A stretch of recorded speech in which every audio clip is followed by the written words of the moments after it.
اسی طرح یاد رکھو جیسے بھوک لگنا، پیاس لگنا، یہ انسان کی نیچر ہے، اسی طرح مرد میں عورت کی خواہش، عورت میں مرد کی خواہش، یہ دونوں کا ملاپ بھی مرد اور عورت دونوں کی نیچر ہے.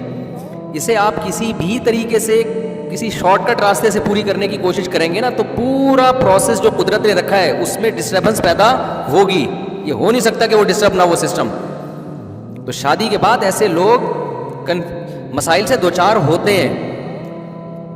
بہت سے لوگ کہتے ہیں ہمیں تو کوئی مسئلہ نہیں ہے. آپ کو چونکہ اس لائف کا پتہ ہی نہیں ہے نا جو اس کے بغیر ہو کہ ان کی لائف کیسی ہوتی ہے، اور آپ چونکہ اس میں مبتلا رہے ہو تو آپ سمجھ رہے ہو کہ یہ جو جیسی میری لائف گزری ہے نارمل ہے، وہ نارمل ہوتی نہیں ہے. نارمل تو جب ہوگی نا جب ایب نارمل اور نارمل دونوں میں آپ کمپیئر کرو گے نا تو آپ کو تو پتہ ہی نہیں نا کہ نارمل لائف ہے کہ آپ نے کیونکہ آپ تو اس برائی سے گزر چکے ہو. اب آپ کو کیا پتا کہ نارمل کیا ہوتا ہے، اس میں کیسے سیٹسفائی ہوتا ہے جو نارمل جو نیچرل ہے.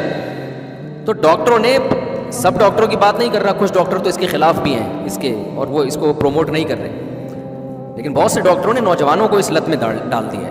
اور بعض لوگ یہ بھی کہتے ہیں کہ جی اگر فحش فلمیں دیکھ کر اپنی خواہش ہاتھ سے پوری کرو گے تو نقصان ہے، اگر نیچرل ہے تو نقصان نہیں ہے. حالانکہ یہ نیچرل ہوتا ہی نہیں ہے. جو فحش فلمیں دیکھ نہیں رہا وہ اپنے دماغ میں فحش فلم چلائے گا، کیونکہ ہاتھ پرائے ہاتھ کوئی چیز نہیں ہے جس سے انسان اپنی خواہش پوری کرے. اس کو جو دوسری جینڈر ہے اس کا تصور دماغ میں لانا پڑے گا، تو وہ دماغ میں فلم چلائے گا. اور جو دماغ میں فلم چلتی ہے نا وہ آئیڈیل ہوتی ہے، یعنی خوبصورت سے خوبصورت کوئی حسینہ کا تصور دماغ میں لا کے کرے گا، اس کے بعد اس اپنی برائی کو پورا کرے گا. جبکہ جو حقیقت میں اس کے جو شریک حیات بننے والا ہے ممکن ہے وہ اس خوابی دنیا جیسا نہ ہو. تو اس سے بڑے مسائل پیدا ہوتے ہیں. اس لیے بھائی یہ ڈاکٹروں کی باتیں میں مت آؤ. ڈاکٹر تو کہتے ہیں میل کرنے سے بھی کوئی نقصان نہیں ہوتا، تو حالانکہ بیڑا غرق ہو جاتا ہے. ایسا بیڑا غرق ہوتا ہے کہ لوط علیہ الصلوۃ والسلام اپنی قوم سے کہہ رہے ہیں کہ ان عورتوں سے نکاح کرو. قوم جواب میں کہہ رہی ہے ہمیں عورتوں سے نکاح میں کوئی رغبت نہیں ہے. اب ان لوگوں کا اگر میڈیکلی ٹیسٹ کرواتے تو فٹ فاٹ تھے وہ بالکل، لیکن یہ کم بیڑا غرق ہوا کہ ان کو رغبت ہی ختم ہو گئی. تو جب بھی خواہش پوری کریں گے آپ ایسا طریقہ اختیار کریں گے جو نیچرل نہیں ہے، غیر فطری ہے، اس سے آپ کی شادی کے بعد والی لائف میں ڈسٹربنس لازمی پیدا ہوگی. سمجھتے ہیں؟ تو اس اب مسئلہ یہ ہے کہ جب نوجوانوں کے دماغ میں شہوت بھڑک رہی ہو تو وہ کریں کیا؟ اس کو روکنے میں بھی تو نقصان ہے نا. بات آ رہی ہے سمجھ میں؟ ظاہر ہے جب آپ میں ایک ڈیزائرز پیدا ہو چکی ہیں اس کو روکنا بھی تو باڈی سے بغاوت ہے یا نہیں ہے؟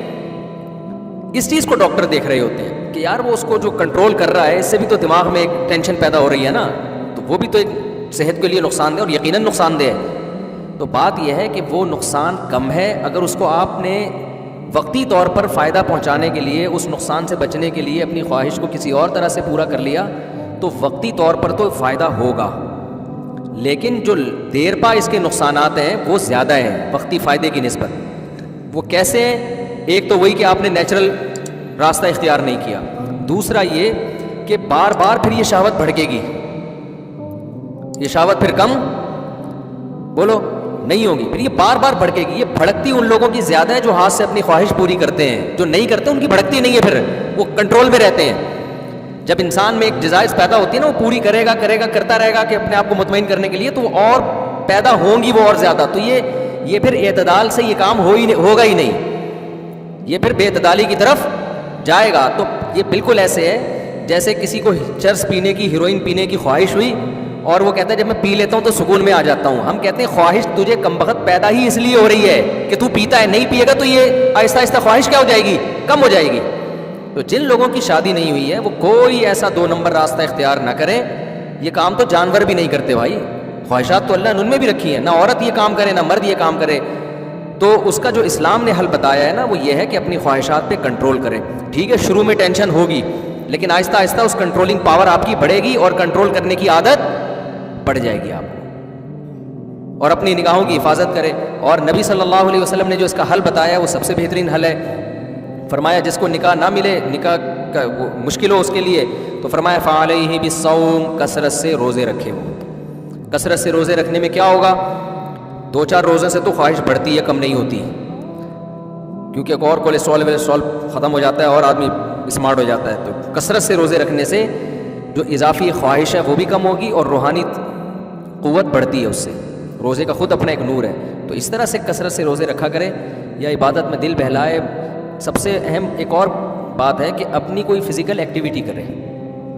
جو لوگ جم جاتے ہیں، جاگنگ کرتے ہیں، اپنی خوراک پہ توجہ دیتے ہیں، رات کو ٹائم پہ سوتے ہیں، ان میں یہ اخلاقی برائیاں نہیں ہوتی. تو آپ جم جاؤ یار، آپ اپنے آپ کو تھکاؤ. جو انڈے پراٹھے پھوڑ رہے ہو آپ، کسی اور جگہ اس کو نکالو جا کے.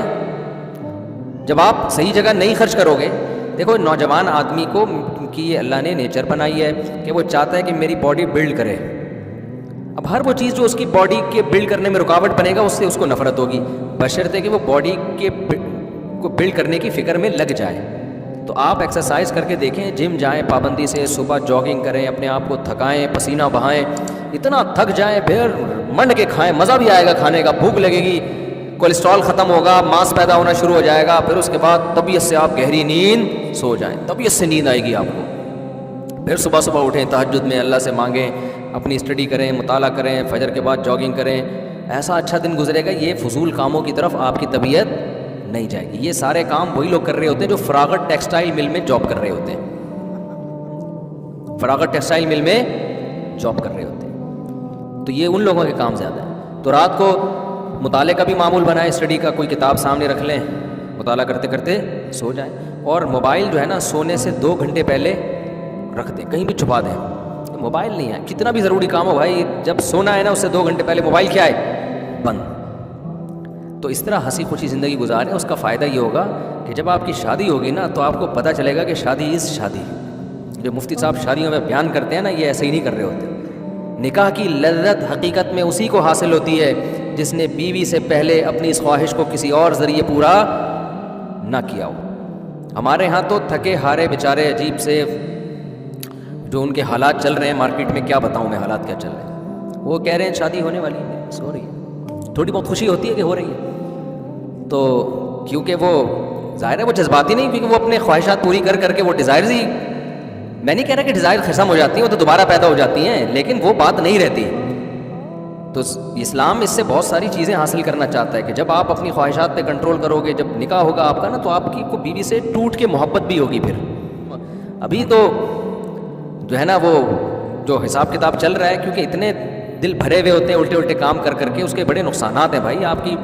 تو زندگی بڑی متاثر ہوگی اس سے. اور اسلام آپ کو اس عمل سے، اس غیر اخلاقی حرکت سے اس لیے بھی روکتا ہے تاکہ آپ نہ چاہتے ہوئے بھی شادی کریں. کیونکہ اسلام نکاح کو آپ کی تھنکنگ کی اور آپ کے نظریے کی بھیٹ نہیں چڑھانا چاہتا. یہ جو فلاسفر ہوتے ہیں نا، ایکچولی اس عمر میں شادی، ایکچولی نقصان ہوگا، ایکچولی مہنگائی بڑھ رہی ہے، ایکچولی، تو اسلام یہ چاہتا ہے کہ یہ فلسفیانہ گفتگو کی بھیٹ میں نکاح کو نہ چڑھاؤں.